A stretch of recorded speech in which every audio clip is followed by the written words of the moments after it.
Аллах Таала бизди, баарыбызды, эркектерди дагы, аялдарды дагы башка бирөө менен жашоого мажбур кылып коюптур. Муктаж кылып коюптур. Билебиз баарыбыз. Башка бирөөгө муктаж экенбиз. Эркек аялга, аял эркекке. Жок, мен үйлөнбөймүн деп эме кылсаң, бир канча убакытка келгенден кийин сен эмне үчүн үйлөнбөй атасың деп ар ким сурай берет. Бул тескерисинче үйлөнбөй коюу уят.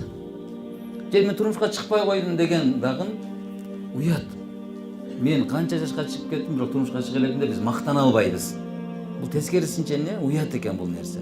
Үй бүлө куруп кетүү бул куттуу нерсе, жакшы нерсе. Ошон үчүн Кур'ан-ы Каримде эмне атат?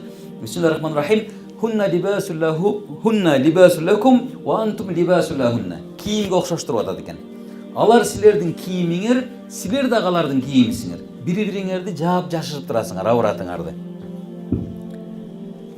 Эми үй бүлө, урматтуу бир туугандар, бул кээ бир адамдар ойлоп түшүнгөн сыяктуу бала өндүрө турган завод эмес. Же болбосо инкубаторлук машина эмес.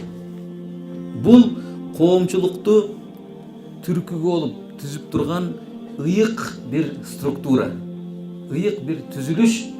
Мунун ыйыктыгы никеде экен. Нике маселесинде.